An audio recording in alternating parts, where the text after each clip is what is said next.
Halo semuanya, perkenalkan nama saya Edgar Mahatma dengan NIM 221135292 dari kelas PGSDB. Di sini saya akan mempresentasikan hasil dari pekerjaan saya mengenai DAP, kemudian pembelajaran tangkap budaya dan juga tentang TARL. Mari kita simak video berikut ini. DAP atau yang memiliki kepanjangan Developmentally Appropriate Practice ini tidaklah lain dari pembelajaran berdiferensiasi, di mana dalam pendekatan DAP ini memposisikan anak sebagai peran utama dalam pembelajaran, sehingga memberikan kesempatan kepada anak untuk aktif berpendapat, bergerak, serta mencoba selama proses pembelajaran tersebut di dalam kelas. Jadi di sini guru itu hanya sebagai fasilitator, sehingga si peserta didiknya itu dia sebagai subjek pembelajaran utama. Dalam pelaksanaan pendekatan DAP ini tentunya memiliki kelebihan dan juga kelemahan. Salah satu dari kelebihannya yaitu dari pengimplementasian pendekatan DAP, peserta didik menjadi peran utama dalam proses pembelajaran, di mana peserta didik diberikan banyak kesempatan untuk berpendapat, bertanya, bergerak, serta mencoba, sehingga dapat menciptakan suasana pembelajaran yang aktif dan menyenangkan. Media pembelajaran yang digunakan pun disesuaikan dengan perkembangan peserta didik.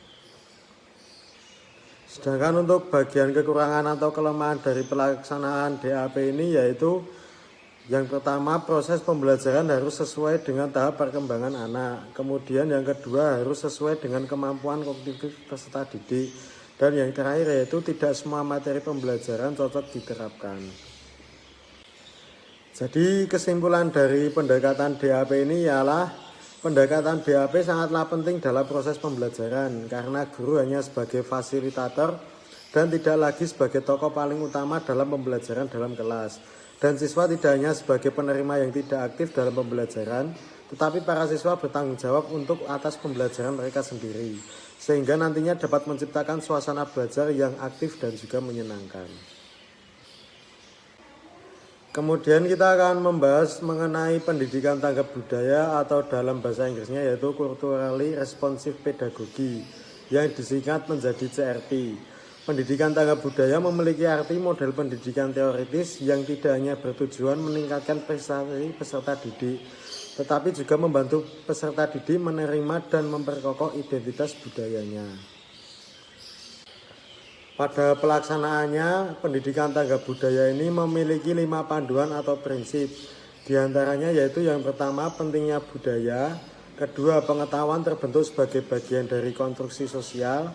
Ketiga, inklusivitas budaya. Keempat, prestasi akademis tidak terbatas pada dimensi intelektual and skills. Dan yang terakhir kelima yaitu keseimbangan dan keterpaduan antara kesatuan dan juga keragaman.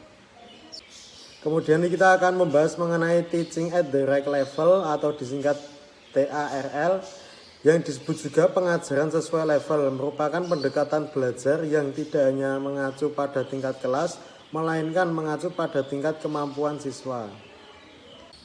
Dalam penerapan pendekatan TARL ini tentunya pendidik harus memperhatikan beberapa tahapan. Di antaranya yang pertama, memahami peserta didik. Kemudian yang kedua, rancang perencanaan pembelajaran.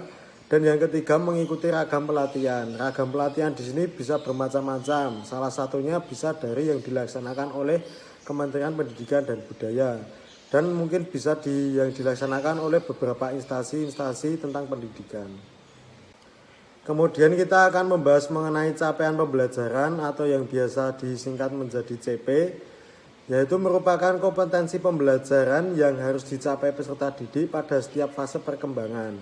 Capaian pembelajaran mencakup sekumpulan kompetensi dan lingkup materi yang disusun secara komprehensif dalam bentuk narasi.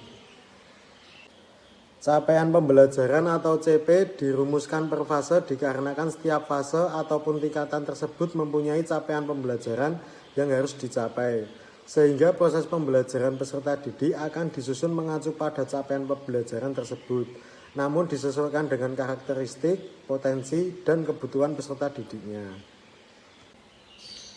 Capaian pembelajaran untuk pendidikan dasar dan menengah terdiri dari 6 fase, yaitu fase A hingga fase F. yang meliputi seluruh mata pelajaran di jenjang pendidikan dasar dan menengah yang sesuai dengan pembagian sebagai berikut. Fase A kelas 1 sampai kelas 2 SD, fase B kelas 3 sampai kelas 4 SD, fase C kelas 5 sampai kelas 6 SD, fase D kelas 7 sampai kelas 9 SMP, fase E kelas 10 SMA, dan fase F kelas 11 sampai kelas 12 SMA atau juga SMK. Ya, terima kasih dari saya. Apabila ada salah kata mohon maaf, semoga bermanfaat dan terima kasih, sampai jumpa.